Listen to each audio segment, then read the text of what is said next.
اور نماز کی عادت ڈالو۔ ایک نماز ہے جو ہم پڑھتے ہیں، وہ نماز نہیں کہہ رہا ہوں۔ فَإِذَا فَرَغْتَ فَانْصَبْ، نصب گڑ جانا، جیسے یہ بوتل ہے نا، یہ یہاں آ کے گڑی تو نہیں لیکن ایسے کھڑی ہے، تو اللہ کہہ رہا ہے فَانْصَبْ، ایسے جیسے لکڑی کو ٹھوکا جاتا ہے نا زمین میں، اور کچھ اس کا حصہ اندر چلا جاتا ہے اور اوپر والا ایسے ہو جاتا ہے، تو نماز کے لیے ایسے کھڑے ہو، ایسے۔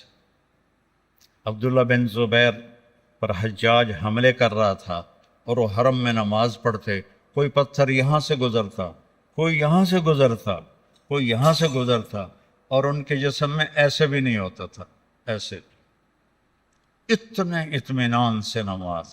وَإِلَىٰ رَبِّكَ، بولو، فرغب، رغبت کی نماز، نماز میں دل لگے، نماز میں کھڑے ہو جاؤ، نماز میں کا انتظار کرو، نماز کو اپنے مسائل کے حل ہونے کا ذریعہ بناؤ، نماز میں دعائیں مانگنا سیکھو۔ ہم دعا نہیں مانگتے، دعائیں مانگنا سیکھو، یہ بہت بڑا سبب ہے۔ اسباب ظاہریہ اختیار کرو اور نماز کو سب سے بڑا سبب بناؤ۔ اذا حزبہ امر فزع الی الصلاۃ، جب کوئی مشکل آتی تھی آپ نماز پڑھتے تھے، جب کوئی مشکل آتی تھی آپ نماز پڑھتے تھے۔ 3 دن گزر گئے، کھانے کو کچھ نہیں ملا، تو حضرت عائشہ سے کہنے لگے چلو آج میں اللہ سے جا کے بات کرتا ہوں۔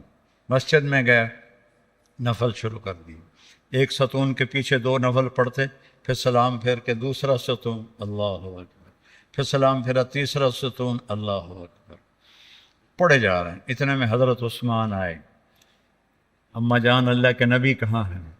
ان کا 3 دن سے فاقہ تھا، اللہ سے مانگنے گئے، تو زارو قطار رونے لگے، مجھے کیوں نہ کہا، عبد الرحمن بن عوف کو کیوں نہ کہا، ثابت بن قیس کو کیوں نہ کہا، یہ سارے مالدار تھے۔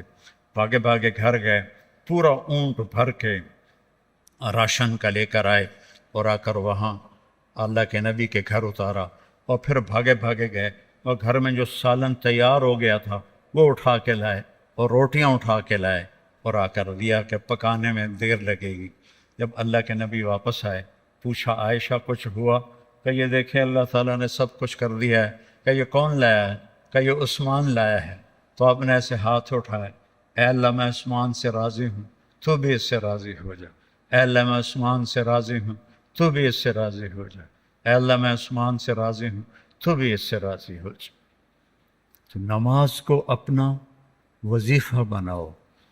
یہ آج کل کے یہ سوشل میڈیا اور بہت سے ایسے نادان لوگ، یہ وظیفہ پڑھو، یہ وظیفے پڑھو، یہ پڑھو، یہ پڑھو، یہ سب فضولیات ہیں۔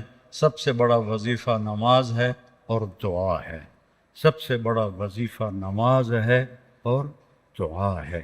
باقی سب ڈھکوسلے ہیں، میرے اوپر جادو ہو گیا ہے، میرے اوپر اثر ہے، میرے اوپر جنات ہیں، یہ سب عاملوں کی جیب گرم کرنے کے اسباب ہیں۔ یہ کچھ بھی نہیں ہے، سب بک بک ہے، سب بک بک ہے۔ کبھی اس چکر میں نہ پڑنا کہ میرے اوپر جادو کر دیا گیا ہے، میری بندش کر دی گئی ہے، اولاد کی بندش ہو گئی ہے، کاروبار کی بندش ہو گئی ہے۔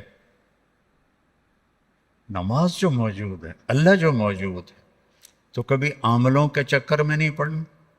کبھی جو وظیفے بتانے والے ہیں 1000 دفعہ یہ پڑھو، 1000 دفعہ یہ پڑھو، میرے سر میں درد ہے۔ اور ایک بزرگ کہنے لگے کہ آپ 1000 دفعہ سورہ اخلاص پڑھا کرو۔ میں کہا جی پھر تو پہلے انہوں ہور درد ہوا جاوے گا جو میں سر درد نال میں 1000 واری سورۃ اخلاص پڑھا کے میرے کو تو نماز دی رکعت وچ کلو اللہ مشکل پڑھی جاندی ہے۔ میں کہا جی یہ وظیفہ تسی اپنے کول ہی رکھو، یہ میرے واسطے کوئی نہیں ہے۔ میرے نبی نے وظیفہ بتایا، نماز پڑھو، دعا مانگو، نماز پڑھو، دعا مانگو، صدقہ کرو، سخی بنو، بخیل نہ بنو۔ بخیل سے اللہ دوستی لگاتا نہیں، اور سخی سے اللہ دوستی توڑتا نہیں، چاہے فاسق ہو۔ اور سخاوت کا مطلب کوئی بہت زیادہ خرچ کرنا نہیں ہے، وہ دل کی کیفیت کا نام ہے، وہ دل کی کیفیت کا نام ہے۔ تو غریب بھی سخی ہو سکتا ہے، مالدار بھی ہو سکتا ہے، غریب بھی بخیل ہو سکتا ہے، مالدار بھی ہو سکتا ہے، بخل خود پیدا ہوتا ہے، سخاوت کو پیدا کرنا پڑتا ہے۔ سخی بنو۔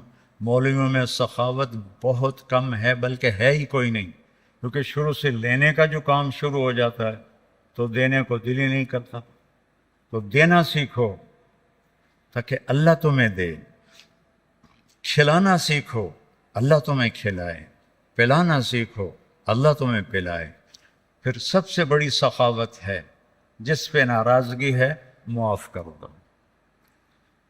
سب سے بڑی تواضع ہے، جس پہ زیادتی کی ہے اس سے جا کے معافی مانگ لو۔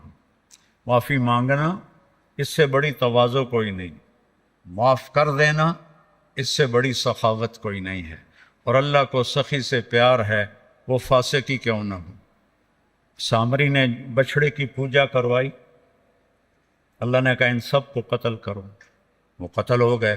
سامری نے پکڑا ہوا آ گیا، اللہ نے کہا موسیٰ سامری کو چھوڑ دے۔ کہ یا اللہ، وہ بدبخت تو سب کو بچھڑے کی پوجا پہ لگانے والا۔ اللہ نے کہا سخی ہے، سخی کو قتل کرنا مجھے اچھا نہیں لگتا، آپ ہی مر جائے گا۔ وہ بخار میں مر گیا۔ تو سخاوت ایسی چیز ہے جو کفر و نفاق میں بھی کام دے جاتی ہے۔ بیٹا سخی بنو۔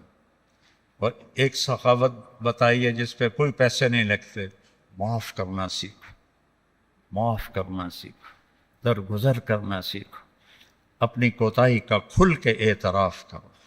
جو معافی مانگنے آئے اس کے آگے منہ نہ بناؤ، اسے فوراً اپنے سینے سے لگاؤ۔ الا تحبون ان یغفر اللہ لکم۔ معاف کرنا سیکھو، معافی مانگنا سیکھو۔ اور نوافل میں تہجد کا اہتمام کرو۔ یہ شعار الصالحین ہے۔ آپ نوجوان ہو تو آپ 70 سے بھی آگے چلے گئے، تہجد کا اہتمام کرو۔ نوافل اس سر درد میں، میرے نفل کبھی چھوٹتے ہیں، ورنہ 40-50 نفل روزانہ پڑھتا ہوں۔ میری تہجد قضا نہیں ہوتی سوائے شدید تکلیف کے۔ پچھلے 30-35 سال سے اللہ نے مجھے تہجد کا پابند کیا ہوا ہے۔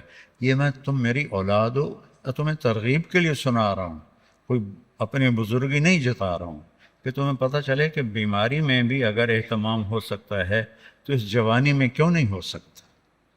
جلدی سو، جلدی اٹھ، اس موبائل پہ کھیلنا چھوڑ دو، یہ تمہارا بہت وقت ضائع کرتا ہے۔ اس موبائل سے کھیلنا چھوڑ دو، اس کو دیکھنا چھوڑ دو، وہ وقت مطالعے پہ لگاؤ، تلاوت پہ لگاؤ، ذکر پہ لگاؤ، تسبیح پہ لگاؤ، لوگوں کی خدمت پہ لگاؤ۔ اس نے بہت نقصان پہنچا ہے، خاص طور پر جب تم ماں باپ کے ساتھ بیٹھو، بیوی کے ساتھ بیٹھو، بچوں کے ساتھ بیٹھو، اسے بند کر کے بیٹھو تو تمہیں اس کا بہت نفع ہوگا۔